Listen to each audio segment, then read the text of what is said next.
Einstein کو دوست بنانے والی غریب لڑکی۔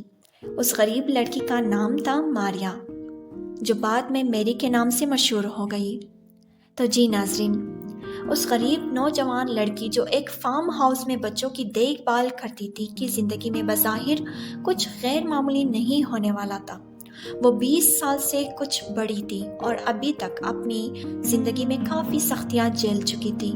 ماریا کی ماں اس وقت مر گئی تھی جب ماریا صرف 10 سال کی تھی۔ اس کا باپ ایک سائنس کا استاد تھا جو اپنی نوکری سے اس وقت ہاتھ دھو بیٹھا تھا جب اس نے اپنے پیارے ملک پولینڈ کی آزادی کے لیے احتجاج میں حصہ لیا تھا۔ اس وقت پولینڈ پر روس کا قبضہ تھا۔ ماریا کا باپ اپنی غربت کی وجہ سے اپنے بچوں کو تعلیم تو نہ دلوا سکا، مگر اس نے اپنے بچوں کو ایک چیز دی: سائنس سے پیار۔ اس گھر کی 2 لڑکیوں کو ایک ترکیب سوجی: چھوٹی گھریلو کام کاج سے پیسے کمائے گی اور بڑی اپنی تعلیم جاری رکھے گی، اور پھر 2 سال بعد بڑی لڑکی آمدن کے لیے اب کچھ کام کرے گی اور چھوٹی لڑکی اپنی تعلیم دوبارہ شروع کرے گی۔ اس طرح چھوٹی لڑکی ماریا نے فارم ہاؤس میں بچوں کی دیکھ بھال کا کام شروع کر دیا۔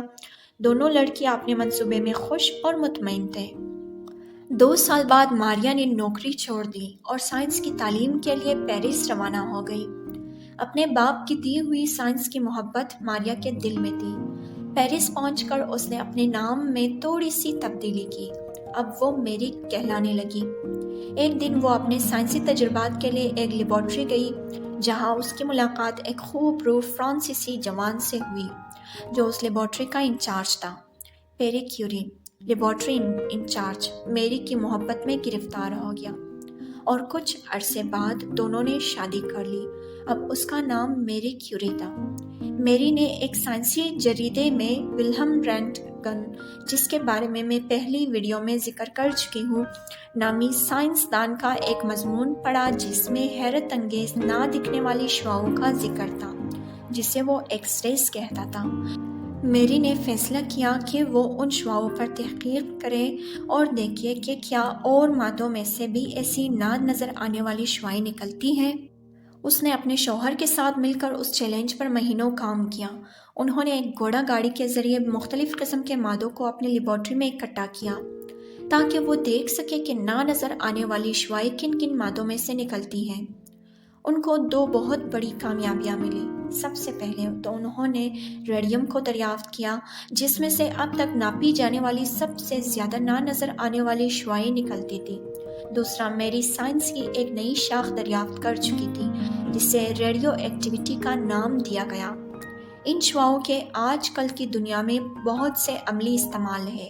کئی سالوں بعد میری اور اس کی بیٹی نے موبائل ایکس رے یونٹس بنائے جنہوں نے پہلی جنگ عظیم کے دوران اگلے مورچوں میں جا کر بہت سے فوجیوں کی جان بچائی۔ بعد میں انہوں نے یہ بھی دریافت کیا کہ ان شعاعوں کے ذریعے کینسر جیسے مرض کا بھی علاج ممکن ہے۔